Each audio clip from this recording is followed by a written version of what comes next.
el Señor nos siga bendiciendo. Le invito, hermanos, al Evangelio de nuestro Señor Jesucristo según San Mateo, capítulo 5, desde el versículo 1 hasta el versículo 12.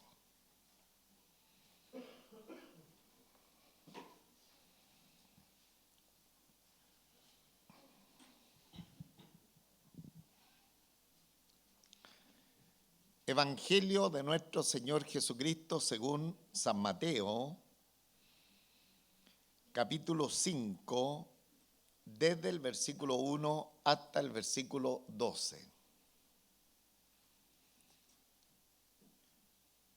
Voy a dar lectura a esta preciosa palabra en el nombre de nuestro Señor Jesucristo. Viendo la multitud, subió al monte y sentándose vinieron a él sus discípulos. Y abriendo su boca le enseñaba diciendo: Bienaventurados los pobres en espíritu, porque de ellos es el reino de los cielos. Bienaventurados los que lloran, porque ellos recibirán consolación.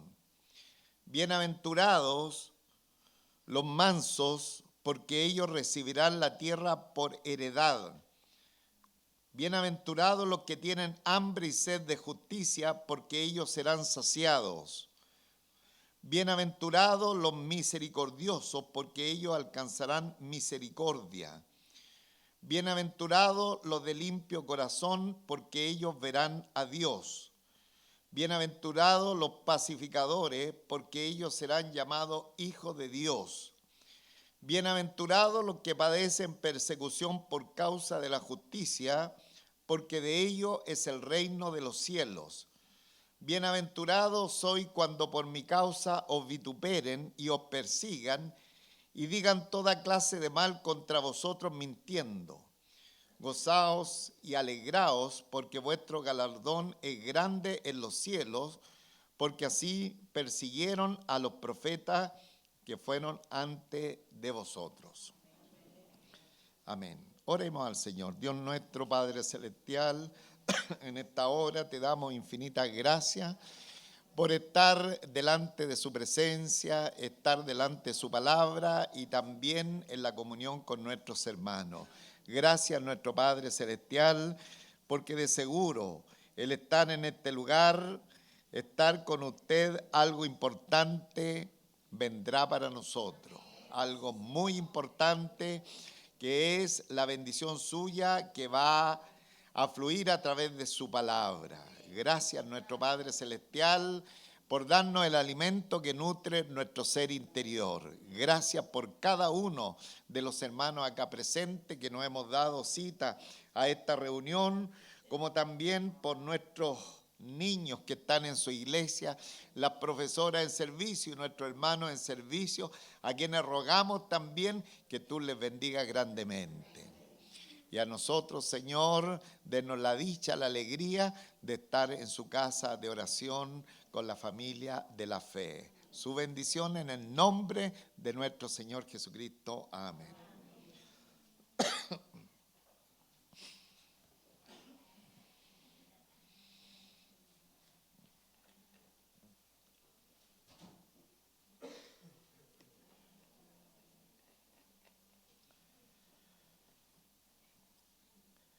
Muchísimas gracias al Señor por poder entrar en un tema tan relevante acá en la Biblia como es la enseñanza de nuestro Señor Jesucristo. Este capítulo o estos capítulos se les conoce como el Sermón del Monte. Y esta primera parte que he leído, si bien es cierto, hermanos, solamente hoy día veremos 4 versos, los 4 primeros, pero he querido leer hasta el 12, se llaman las bienaventuranzas. Pero la enseñanza del Sermón del Monte no solamente están las bienaventuranzas, además hay otra enseñanza que van complementando estas bienaventuranzas y que son y serán de tremenda bendición para cada uno de nosotros. Tan, por ejemplo, la sal de la tierra en el capítulo 5, estoy leyendo solamente la inscripción que trae la Reina Valera, la luz del mundo, Jesús y la ira, Jesús y el adulterio, Jesús y el divorcio, Jesús y los juramentos, el amor hacia los enemigos. Luego vamos al capítulo 6 y finalmente el capítulo 7 con sus 29 versos. Por lo tanto, la enseñanza del Sermón de la Montaña o del Sermón del Monte abarca estos 3 capítulos completos, donde nosotros vemos de lleno, de plano, desarrollarse el ministerio de nuestro Señor Jesucristo después de la experiencia de las tentaciones. Por lo menos esto es lo que yo veo acá en el capítulo 4, acá en la inscripción, ¿no es cierto?, de la Biblia, dice tentación de Jesús. Luego de aquello, dice también Jesús principia su ministerio. Y ahí nuestro Señor de lleno parte iniciando el ministerio público. La enseñanza que iba a entregar a sus discípulos, aunque él tenía diferentes maneras de hacerlo, la Escritura dice que él recorría las ciudades, la aldea, y proclamaba el evangelio del reino, también lo hacía dentro de los lugares de reunión de las sinagogas de los judíos, donde predicaba el evangelio. Sin embargo, él ocupó todos los lugares que era posible reunir, especialmente las multitudes, para enseñar lo que era el fundamento de la verdad de Dios en la vida de los creyentes. Ahora, nuestro Señor Jesucristo había venido a revelar a Dios en la mente de los hombres. Dice la Escritura en Juan 1:18, a Dios nadie le ha visto jamás, el unigénito Hijo que está en el seno del Padre, Él le ha dado a conocer. Entonces, eso es lo que nuestro Señor Jesucristo ha venido a revelar al Padre, a Dios mismo, entre los creyentes. Y la razón de nuestro Señor Jesucristo era que se conociera al Padre y que te conozcan a ti, al único y verdadero, y a Jesucristo, al Dios verdadero, y a Jesucristo a quien has enviado. Entonces, el inicio del ministerio del Señor Jesucristo se va a dar con estos sermones, con esta enseñanza que son fundamentales para el desarrollo de la vida de los creyentes. Y es una enseñanza contracultura, porque es totalmente opuesto a lo que de pronto pudiesen ser las vivencias que las personas naturales de esta vida presente van teniendo en su desarrollo personal. Y lo que nuestro Señor quiere hacer ver, que un hijo de Él son personas que están totalmente en contra de los preceptos que trae la sociedad de todos los tiempos.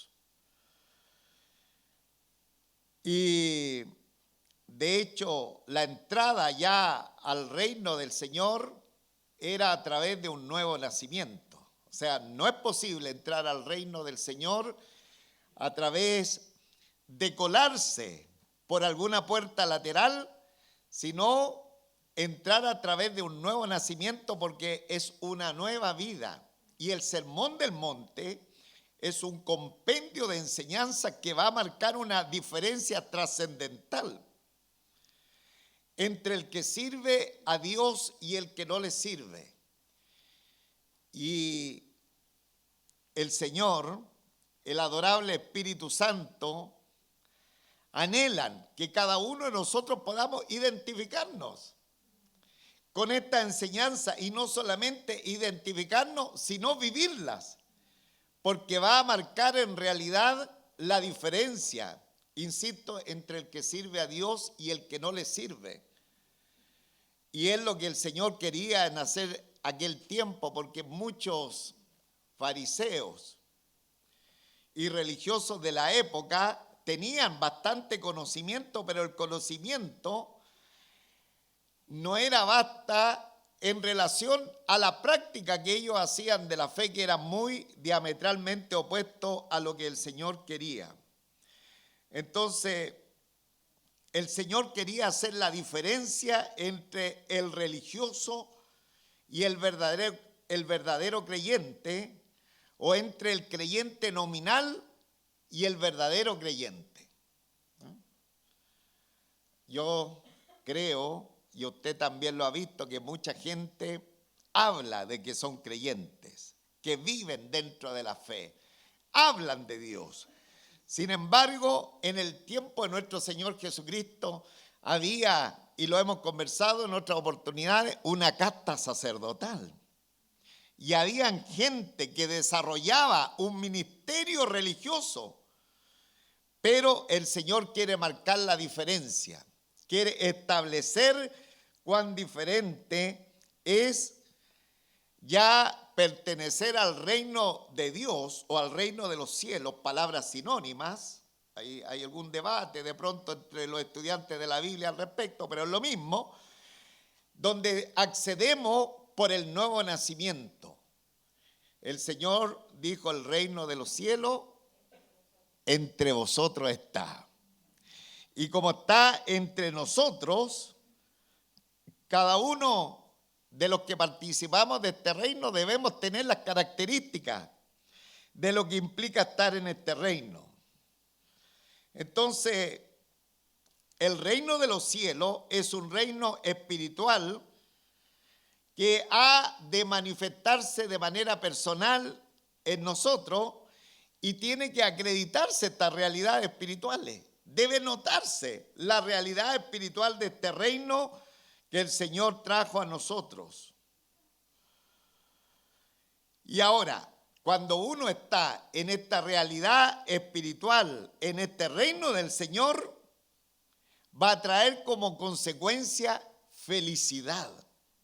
Felicidad íntima para cada uno de los integrantes del reino del Señor. Ahora, esto es contracultura, totalmente opuesto a la manera que el mundo busca la felicidad. Totalmente, diametralmente opuesto a cómo las personas de pronto entienden que pueden lograr la felicidad. En el reino del Señor, que por la gracia de Él hemos sido insertos, hermano, el concepto de felicidad no tiene nada que ver como lo experimenta el mundo. Entonces, aquí vamos a ver realidades profundas en la Escritura, y que con la gracia del Señor esperamos que a nosotros también nos remezca un poquito y que nos saque una fotografía personal de cómo, o si estamos viviendo verdaderamente la vida que el Señor requiere de cada uno de nosotros. Mire, yo he leído acá, leí todas las bienaventuranzas, y si uno las cuenta, se encuentra con 8 bienaventuranzas. Bienaventurado, la octava está en el versículo 10 que dice, bienaventurados los que padecen persecución por causa de la justicia, y luego el versículo 11 la complementa y el 12 termina. Entonces son 8 bienaventuranzas, y alguien podrá decir, cuando vamos siendo exhortados por la palabra del Señor, yo tengo esta, no tengo estas 7 restantes, o tengo esta en un atisbo en mi vida, porque alguien podría pensar que la enseñanza, la bienaventuranza son como los dones, que no todos están en nosotros. Algunos tienen un don, otros tienen 2, otros tienen 3, depende de la gracia del Señor impartida sobre nuestras vidas. Pero en el caso de la enseñanza de esta bienaventuranza, implica, hermanos, que todos los elementos que nos habla el sermón del monte, la bienaventuranza, deben estar en nosotros.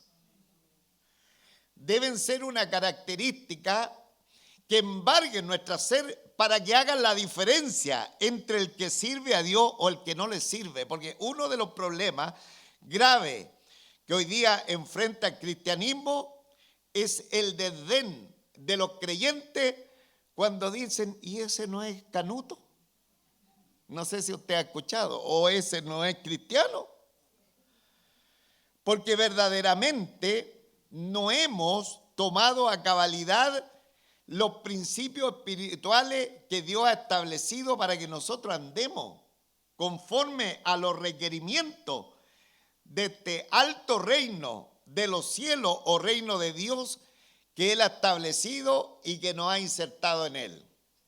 Entonces ahí cuando el mundo, los no creyentes dicen, y estos no son cristianos, mira los canutos, como son los canutos, hermano, el evangelio empieza a ser denostado, vilipendiado, desprestigiado, y mucha gente dice, no, si para eso el evangelio al final da lo mismo. Hay personas mejores que no están en la fe y sin embargo se desarrollan mejor que los canutos.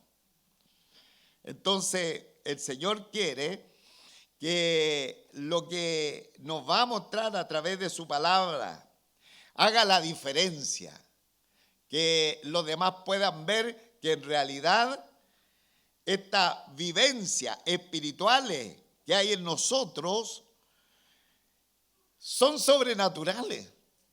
Son cosas, hermanos, que van contra la cultura, porque la felicidad, el gozo, va a ir totalmente opuesto a cómo lo logra el mundo. Y esa es la enseñanza que con la ayuda y la gracia del Señor veremos en esta oportunidad. Veamos por favor ya los primeros versos, y desafortunadamente no he colocado acá el cronómetro, así que recién voy a iniciar. Ahí. ¿Alguien me puede contar después cuánto llevo? Versículo 1. Viendo la multitud, subió al monte y sentándose vinieron a él sus discípulos. Viendo la multitud, subió al monte y sentándose vinieron a él sus discípulos.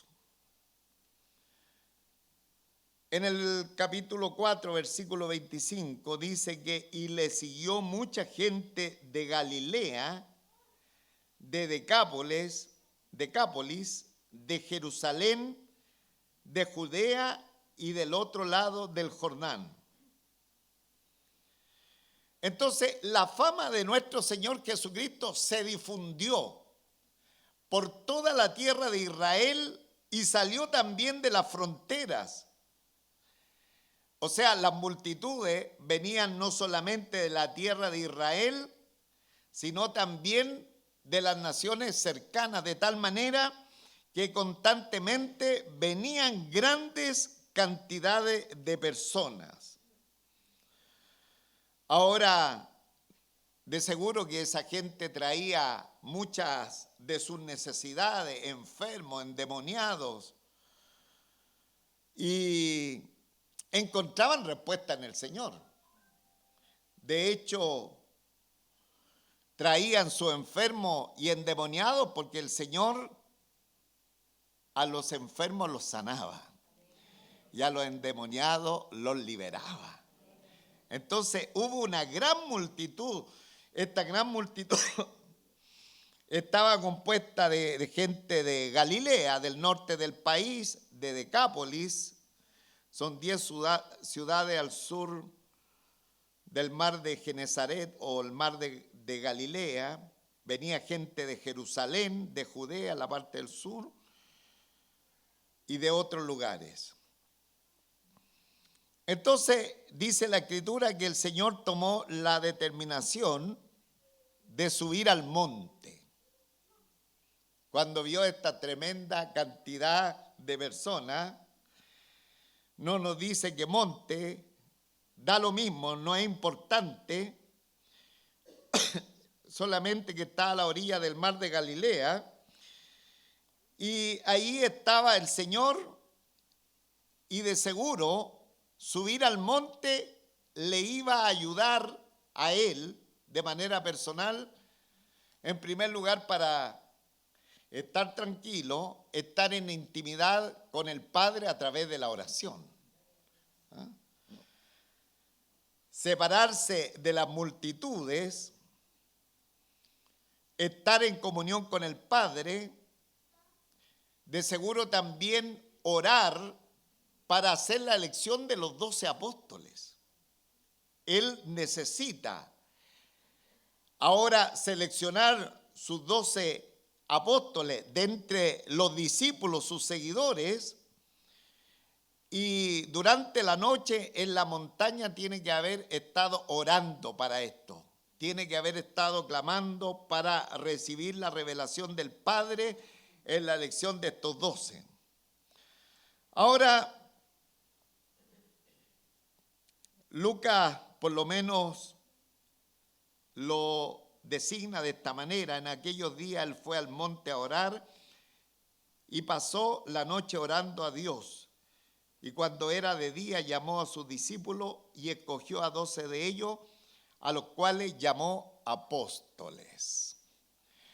Entonces, aquí el Señor aprovecha esta ida. Viendo la multitud, subió al monte y sentándose vinieron a él sus discípulos. Y aquí hay algo bien interesante, que aparecen dos grupos de personas. En primer lugar, la multitud, pero también los discípulos. La multitud, hermano, no eran discípulos del Señor, eran personas que habitualmente aparecen tras las prebendas, tras lo que yo puedo lograr en la fe. Y generalmente es más multitud dentro de círculos cristianos. No me estoy refiriendo a esta iglesia local porque entiendo que los que estamos aquí hemos conocido al Señor. Pero muchas veces hay multitudes que se acercan a la fe por las prebendas, por lo que yo puedo lograr de parte del Señor. Sin embargo, ese es un grupo de personas, pero el segundo son sus discípulos que le acompañarían durante sus 3 años y medio de ministerio. Entonces, viendo la multitud, ahí está el primer grupo, subió al monte y sentándose vinieron a él sus discípulos. Eran grandes masas de personas, no era una cantidad pequeña, y los maestros, los enseñadores de la antigüedad, siempre que tenían un grupo de oyentes se sentaban. Es razón que la Biblia habla, por ejemplo, el apóstol Pablo respecto a su maestro Gamaliel, dice que él fue instruido a los pies de Gamaliel. Por lo tanto, esta era la costumbre de los enseñadores de aquel tiempo, de aquella época, y lo mismo también nuestro Señor va a hacer. Porque no hay nada más importante que la formación de los discípulos. El Señor sabía que tenía que traspasar esta enseñanza a los discípulos y a través de repartir aquella enseñanza, ellos establecerían la cadena posterior y la darían a otros. Lo que has oído, le dice Pablo a Timoteo, de mí ante muchos testigos, esto encarga a hombres fieles que sean idóneos para enseñar también a otros. Entonces aquí vemos el comienzo del discipulado. Los discípulos del Señor estaban a los pies de su maestro y después ellos iban también a ser discípulos. Y esta es una función muy importante dentro de la iglesia del Señor porque Él nos la mandó, ir y hacer discípulos. Personas que sean y estén a los pies del Señor, anonadados con la enseñanza que Él imparte sobre la vida de los creyentes. Bien, dice el versículo 2, y abriendo la boca le enseñaba diciendo. O sea, simplemente comenzó a enseñar. No anduvo ahí haciendo o perdiendo el tiempo. Simplemente cuando tuvo a las multitudes y a los discípulos, dice que abriendo la boca le enseñaba diciendo. Comenzó a hablar. Ahora, las palabras que estaban fluyendo de la persona del Señor Jesucristo era Dios mismo enseñando a la gente. Estaba ahí, el infinito se había previsto de garganta, revestido de humanidad para comunicar las verdades divinas en la persona de un hombre, pero no un hombre cualquiera, sino de Emmanuel, Dios en medio de nosotros. Entonces, lo que se va a escuchar, y es excelente esta Biblia que tengo acá, yo de seguro usted la tiene también, las palabras del infinito Dios eterno, el labio de un hombre, nuestro Señor Jesucristo, están acá en rojo, lo que, hermano, nos da también la claridad que era nada menos el Emmanuel, el Dios entre los hombres enseñando. Entonces este verso es muy importante, dice, y abriendo su boca le enseñaba diciendo, y aquí parten las bienaventuranzas. Número 3, versículo 3. Bienaventurados los pobres en espíritu, porque de ellos es el reino de los cielos. Entonces, el Maestro, el Salvador, el Dios eterno, en la persona de nuestro Señor Jesucristo, enseña la primera condición para ser feliz. Hermanos, nuestro Señor Jesucristo, el Dios eterno, enseña la primera condición para ser feliz o ser dichosos. Y si vamos al mundo, podemos sacar varias condiciones para ser feliz o dichosos, pero no van a tener nada que ver con lo que nos va a decir la palabra del Señor, hermano. Y es la razón que uno va al libro de Filipenses y ve a Pablo escribir a los hermanos de Filipo y decirle regocijado en el Señor, os digo otra vez regocijado, y esa experiencia del apóstol no es que él estaba en un circo viendo un espectáculo de un humorista, sino que estaba en la cárcel. Y uno dice, ¿y cómo Pablo habla del regocijo si está en la cárcel? Bueno, porque la felicidad, la dicha, el gozo de los creyentes derivan de acciones que son totalmente a las que necesita el mundo para lograrlo, hermano. Y esto tiene que notar la diferencia sustancial. Nosotros podemos gozarnos en el mundo y tener momentos y alguien dice que lo pasamos bien, que estuvimos contentos. Pero todo eso es efímero, es corto, nos dura poquito. Y nadie está diciendo, desde ahora en adelante voy a ser el más grave de todos. No, hermano, siga siendo feliz en la vida. No sea grave. Pero lo que estoy tratando de decir, que la alegría, la felicidad que realmente cuenta espiritualmente, llena el corazón de una persona, es totalmente opuesta a la que ofrece el mundo. Entonces el Señor le dice, bienaventurado, felices, dichosos, los pobres en espíritu. Los pobres en espíritu. Son dichosos los pobres en espíritu. Y la palabra pobre, hermano, en la Biblia equivale a quienes no tienen absolutamente nada. Usted conoce la historia de un mendigo que está en la Escritura.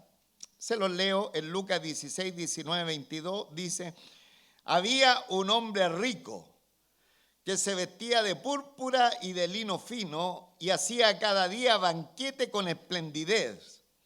Había también un mendigo llamado Lázaro, que estaba echado a la puerta de aquel lleno de llagas. O sea, este era pobre, pobre.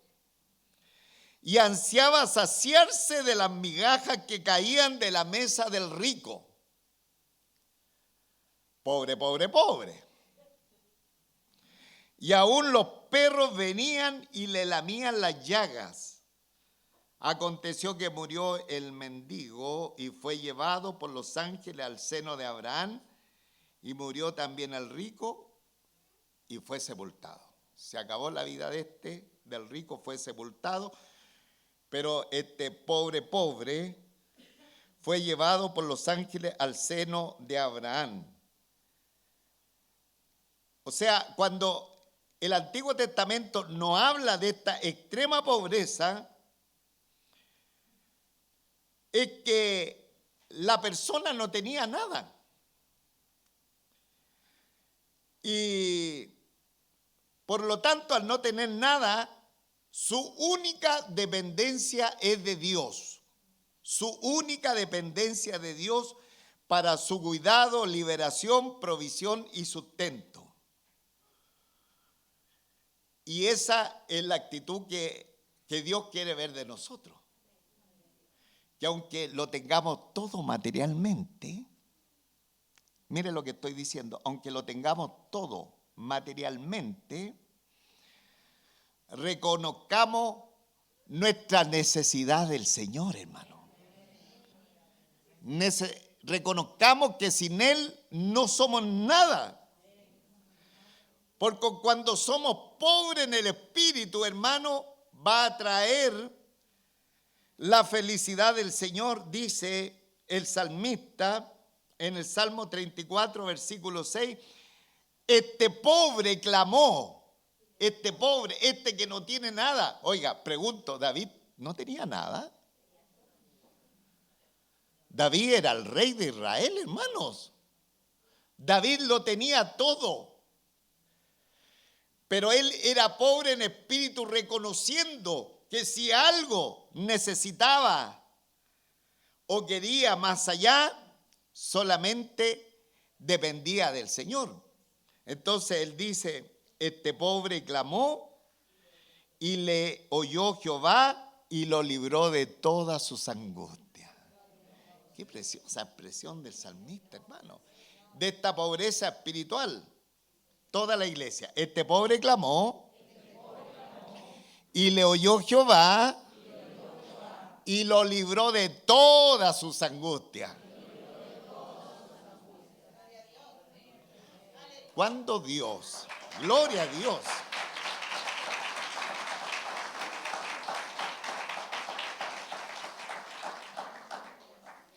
cuando Dios libra de todas las angustias, hermano, cuando vamos pobres en espíritu delante de su presencia, pero cuando vamos para entregarle algo a Él, hermano, Él nos mira de lejos. Por eso la pobreza, hermano, aquí estamos haciendo la distinción, no tiene que ver mucho, no, si mira, ya a mí ya se me arregló la posición económica, no tiene que ver con eso, hermano. Sino que reconocemos en todo tiempo que sin el Señor no somos nada, que lo necesitamos a Él, hermano. Pobre de espíritu. En Lucas 18:13 hay una historia, Lucas 18:13.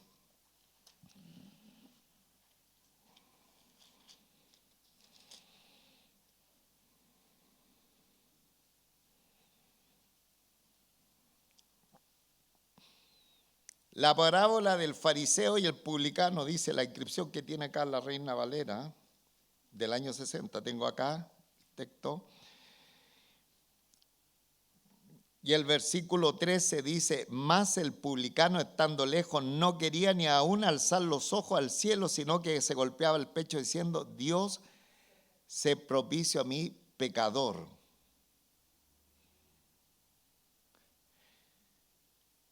Señor, que yo halle un lugar de misericordia en esa tabla del propiciatorio donde se derrama la sangre inocente que trae salvación y vida.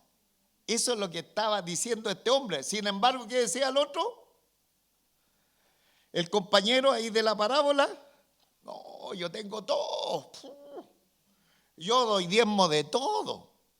Yo oro todas las veces que me digan que yo tengo que orar. Esa era la distinción, la diferencia. Y el otro, sé propicio, que yo encuentre en el propiciatorio el lugar de misericordia que toda la gente encuentra cuando van a ti. Bendito sea el nombre del Señor, hermano. Entonces, hermanos, cuando somos pobres en el espíritu, podemos junto al apóstol Pablo decir, miserable de mí, ¿quién me apartará de este cuerpo de muerte? Y no es porque Pablo andaba sistemáticamente pecando, sino que él notaba dentro de sí que había, ¿no es cierto?, una actitud de pecado. Tal vez nosotros no hagamos nada. Sin embargo, de pronto notamos cómo la vieja naturaleza quiere imponerse sobre nosotros, hermano. Entonces ahí hay una expresión, miserable de mí, ¿quién me librará de este cuerpo de muerte? Entonces, qué interesante, hermano, porque dice, bienaventurados los pobres en espíritu. De nuevo, David, el dulce cantor de Israel, en el Salmo 51, 17, dice, los sacrificios de Dios son el espíritu quebrantado, al corazón contrito y humillado, no despreciarás tú, oh Dios. ¿Ves que es diferente con los otros tipos de corazones? Al corazón contrito y humillado no despreciarás tú, oh Dios. También el salmista dice, porque cercano está Jehová a los quebrantados de corazón y salva a los contritos de espíritu. Entonces, hermano, qué importante es ser pobre en el espíritu, o sea, no tener nada, hermano, delante del Señor, viendo nuestro cuitado corazón delante de su presencia y no mostrando la grandeza. El fariseo puesto en pie oraba consigo mismo. no oraba a Dios porque no tenía un corazón doblado, no tenía pobreza en el espíritu, sino todo lo contrario, dice la Escritura, que él oraba consigo mismo. ¿Qué iba a sacar orando con él mismo? Que el Señor nos ayude. Hay tantos ejemplos en la palabra del Señor. Ahora, la razón de la felicidad de estos pobres en el espíritu, concluye el verso 3, dice, porque de ello es el reino de los cielos. O sea, los pobres en el espíritu están de lleno en el reino del Señor, hermano. Y eso tiene que marcar la diferencia en cada una de nuestras vidas. ¿Usted es cristiano? Por la gracia del Señor. Pero se nos nota en la pobreza, en la miseria, que necesitamos del Señor, que sin Él no podemos vivir, hermano. Sin Él nada podemos hacer. Bendito sea el nombre del Señor. Entonces, qué importante. Porque cuando estamos en la pobreza y estamos en total dependencia del Señor, Él habla, el Señor en el libro de Apocalipsis capítulo 2, versículo 9, y dice, yo conozco tus obras y tu pobreza. De nuevo no está hablando de dinero, ni de posiciones, porque alguien al tiro se confunde. Coma, pero tú eres rico. ¿Cuánto anhelan la pobreza en el espíritu? Eso no hace rico, hermano. Espiritualmente no hace rico. Yo conozco tus obras y tu pobreza, pero tú eres rico. Bendito sea el nombre del Señor. Entonces, que Él pueda ser muy glorificado. Vamos al último verso porque le debo la introducción, que fueron como 20 minutos, no sé cuánto, pero vamos a ir al último. Bienaventurados los que lloran, porque ellos recibirán consolación. La segunda condición para ser feliz es llorar. Lágrimas de cocodrilo.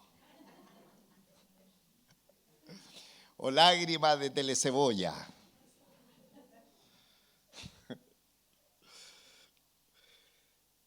Hermano, en el Señor, esto tiene que haber dejado, pero marcando ocupado a las multitudes, inclusive a los discípulos, a los apóstoles que Él eligió. Porque les dijo, oye, para que sean felices ustedes tienen que llorar. Oye, pero si cuando nos ponemos a llorar estamos amargados. Pero estamos amargados en esta vida presente, hermano. Cuando lloramos nuestras penurias o nuestros problemas, estamos con dolor. Pero en este llorar implica, hermano, la aflicción. O sea, lo que el Señor está diciendo, dichoso, bienaventurado o felices los afligidos. Porque cuando hay aflicción hay lágrimas. Pero las aflicciones tienen que ver por algunas circunstancias en particular, hermanos. Por ejemplo, nuestro Señor Jesucristo lloró por el duelo de sus amigos. ¿Cuándo? ¿En qué circunstancia? Cuando murió Lázaro. El texto bíblico más corto de la Biblia, 2 palabras, Jesús lloró. Hermanos, dichosos, bienaventurados, felices, los que lloran.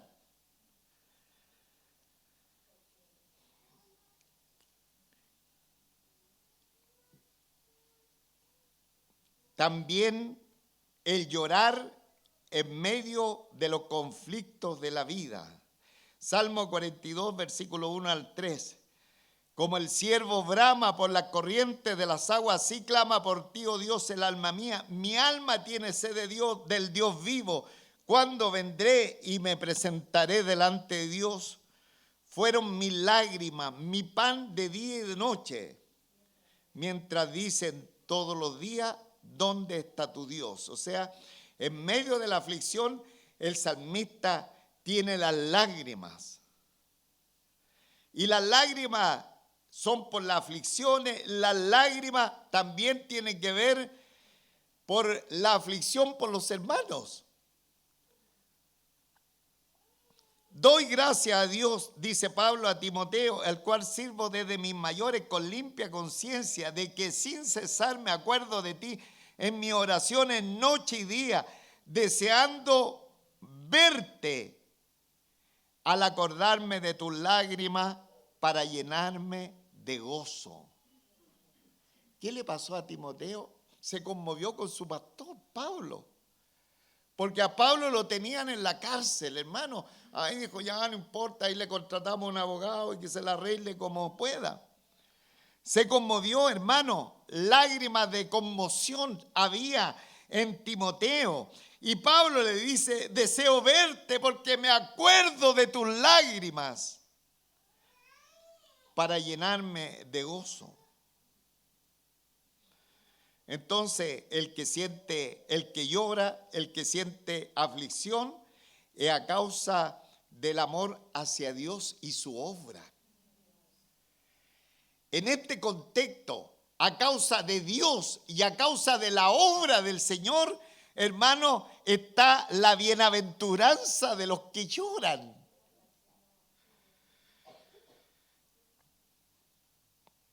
Primera de Pedro 5:9 dice, al cual resistir firme en la fe, sabiendo que los mismos padecimientos se van cumpliendo en vuestros hermanos en todo el mundo. Hermanos, ¿cuántos hermanos están afligidos en el mundo por causa de la fe? A causa de la guerra, de las persecuciones, de la hambruna, de los gobiernos tiranos, en fin, todo. Hermanos, ¿cuántos de nuestros hermanos están en aflicción? Están en aflicción. ¿Habrá de pronto una conmiseración en nuestros corazones por ellos, inclusive con lágrimas? El Señor nos ayude. Jeremías, ante el juicio de Dios contra Israel, dice, oh, si mi cabeza se hiciese aguas y mis ojos fuentes de lágrimas, para que llore día y noche los muertos de la hija de mi pueblo. Estaban, hermanos, viendo la desolación que había con Israel. Hechos 20:31. Por tanto, velad acordando que por 3 años, aquí Pablo está con los ancianos de Éfeso. Por tanto, velad acordando que por 3 años de noche y de día no he cesado de amonestar con lágrimas a cada uno, de exhortar, de enseñar con lágrimas. Hermanos, del que predica, del que evangeliza, del que muestra el camino, y por más que persiste en llamar al perdido, en llamar al familiar a que venga la fe, que salga del legalismo, que salga de las tradiciones, que conozca al Señor Jesucristo, sin embargo no resulta. Y el Salmo 126, 5, 6 dice, los que sembraron con lágrimas, con regocijo segarán, irán dando y llorando. El que lleva la preciosa semilla, mas volverá a venir con regocijo trayendo su gavilla. Estas son las lágrimas de la bienaventuranza, las que tienen que ver con lo de Dios, con lo que tiene que ver con su pueblo, que lo que tiene que ver con nuestros hermanos, con la evangelización, hermanos. Digamos todo este precioso salmo, los que sembraron con lágrimas, con regocijo segarán, irán dando y llorando. El que lleva la preciosa semilla, mas volverá a venir con regocijo, trayendo sus gavillas. Estas lágrimas son las que Dios compensa, hermano. Y trae felicidad, hermano. Pero de pronto nos da lo mismo si alguien no reacciona al evangelio. Dice, cuando nuestro Señor llegó a Jerusalén, cuando llegó cerca de la ciudad, al verla lloró sobre ella.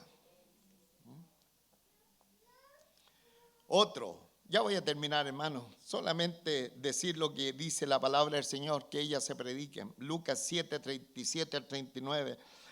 Entonces una mujer de la ciudad que era pecadora, al saber que Jesús estaba a la mesa en casa del fariseo, trajo un frasco de alabastro con perfume y entrando detrás de él a sus pies llorando, comenzó a regar con lágrimas sus pies y los enjugaba con sus cabellos y besaba sus pies y lo ungía con el perfume.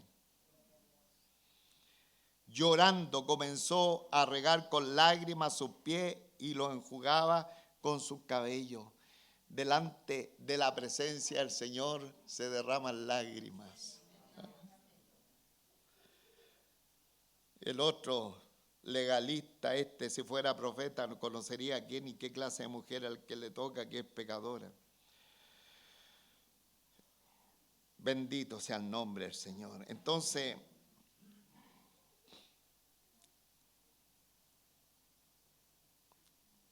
lágrimas cuando no respondemos al Señor como debemos responderle. Hermano, esas son las lágrimas que valen, cuando no respondemos al Señor como debemos responderle. El caso de Pedro, negó al Señor. Lucas 22, 61, 62. Entonces vuelto el Señor miró a Pedro y Pedro se acordó de las palabras del Señor que le había dicho: antes que el gallo cante, me negarás 3 veces. Y Pedro, saliendo fuera, lloró amargamente. Ahora, aquí ya voy a terminar. Bienaventurados los que lloran, porque ellos recibirán consolación.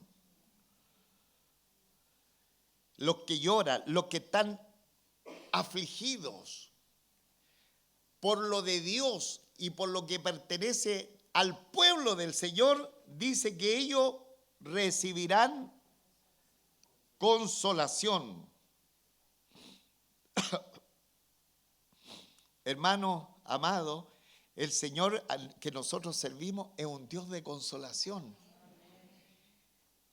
El Espíritu Santo tiene un título que es el Consolador, hermano. El Consolador. David, que lloró cuántas veces a la presencia del Señor, en el Salmo 35 dice: porque por un momento será su ira, pero su favor dura toda la vida. Por la noche durará el lloro y a la mañana vendrá la alegría. Porque nuestro Dios es un Dios de toda consolación. Es la bienaventuranza cuando nuestro clamor, nuestra angustia es por lo de Dios y por lo nuestro, hermano, los que están a la par nuestra. Bendito sea el nombre del Señor. Consolado, consolado, pueblo mío, dice nuestro Dios. Tantos textos, irá andando y llorando el que lleva la preciosa semilla. Pero el texto remata, porque aquí la bienaventuranza, ellos recibirán consolación, y acá el texto remata: mas volverá a venir con regocijo trayendo sus gavillas. Hay lloro, ¿no es cierto?, por la acción, la actitud. Debe haber de consuelo, hermano, cuando vemos a un doméstico de la fe, a un creyente en el Señor, y después ya no lo vemos en las cosas del Señor, hermano. Debe haber un quebranto, debe haber un dolor, debe haber, hermano, un duelo en nosotros, un clamor a la presencia del Señor. Si eso ocurre en nosotros, tenemos un Dios que nos va a retribuir en consolación.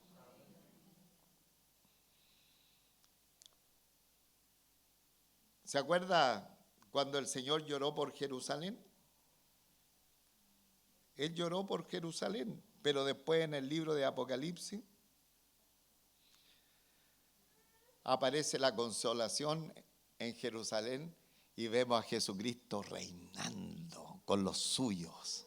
Bendito sea el nombre del Señor. Y además en el libro de Apocalipsis, con esto termino, dice, pueden pasarlo hermanos, dice, y oí una gran voz del cielo que decía, he aquí el tabernáculo de Dios con los hombres, y Él morará con ellos, y ellos serán su pueblo, y Dios mismo estará con ellos como su Dios.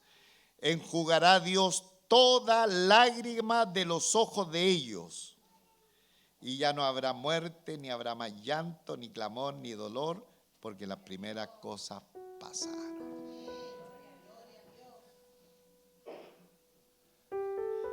Esto, hermanos, nos tiene que distinguir del mundo. El mundo, para ser feliz, no busca llorar. Lloran por otras cosas. Nosotros también en el mundo lloramos por otras cosas. Pero la felicidad del lloro tiene que estar abocado en lo que pertenece a la piedad, a lo de Dios y a lo de su obra. Esa es la felicidad, porque el Señor, ¿no es cierto?, va a traer consolación. Y la pobreza en el espíritu es cuando, hermano, estamos totalmente retraídos, acongojados, porque de pronto podríamos ser más, pero no lo somos delante de la presencia del Señor. Que Él nos ayude a cada uno de nosotros, hermano. ¿Ah? Que esta sencilla enseñanza que vamos a ver durante estos días haga la diferencia. Haga la diferencia entre el que sirve al Dios y el que no le sirve.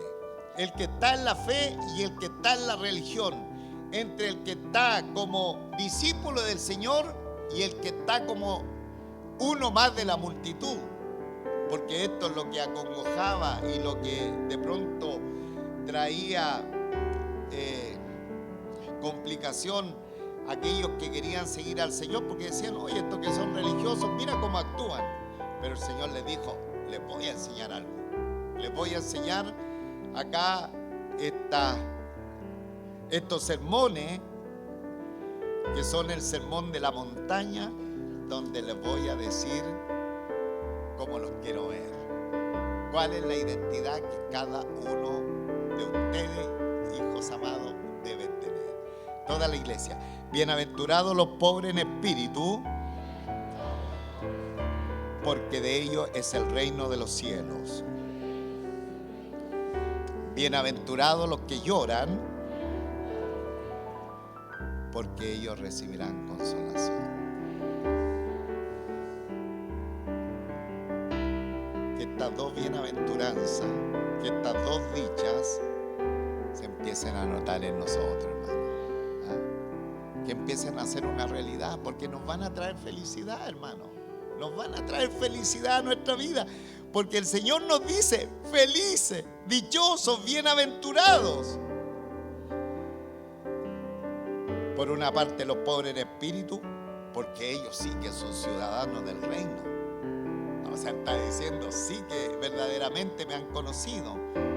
Y lo otro, porque siempre el Dios de la consolación va a trabajar con aquellos que están afligidos y llorando. Colóquese en pie, vamos a darle gracias al Señor por su palabra. Dios nuestro Padre Celestial, con mucha gratitud vamos delante de su presencia en esta hora. Porque usted quiere, Señor, hacer la distinción, la diferencia entre el que sirve a Dios y el que no le sirve. Sabemos que de pronto un gran conglomerado de gente puede llamarse creyente, cristiano, evangélico, protestante. Diferentes nombres somos identificados. Pero muchas veces aún el no creyente queda confundido al ver este conglomerado de gente que simplemente el desarrollo de su vida es totalmente igual, idéntico a ellos. Pero aquí en el Sermón de la Montaña, nosotros vamos a entender el propósito tuyo de haber enseñado con tus palabras y habernos recordado y recordarnos en este momento la diferencia que debe haber entre los religiosos, entre los fariseos, entre los legalistas, entre aquellos que dicen, sí, yo conozco a Dios, pero verdaderamente los que están en tu reino. Ayúdanos, Señor, ayúdanos, que esta enseñanza nos vaya insertando en el deseo, en el querer tuyo, porque no solamente van a ser una de las 8 bienaventuranzas que tenemos que desarrollar y destacarnos en ella, sino que las 8 tienen que ser y formar parte integralmente en nuestra vida.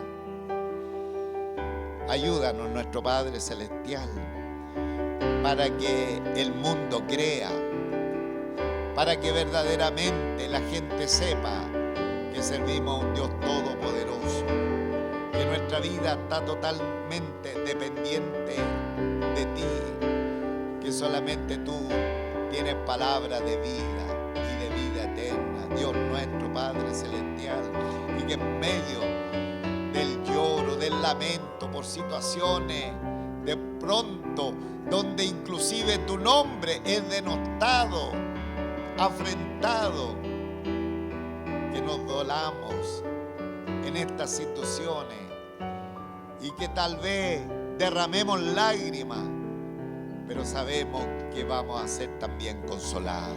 Dios nuestro Padre Celestial, bendito eres Dios para siempre. Te adoramos en esta mañana, te bendecimos, queremos que tu nombre siga siendo glorificado en medio de tu pueblo. Que la gente pueda ver la obra preciosa que tú hiciste por nosotros en la cruz del Calvario y puedan ver estos destellos tan preciosos de que verdaderamente estamos en el reino de nuestro Señor Jesucristo. Gracias, nuestro Padre Celestial.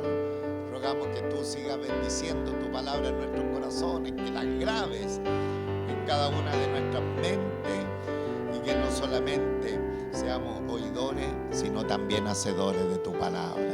Gracias, nuestro Padre Celestial, su bendición en el nombre de nuestro Señor Jesucristo. Amén. Amén. Gloria a Dios.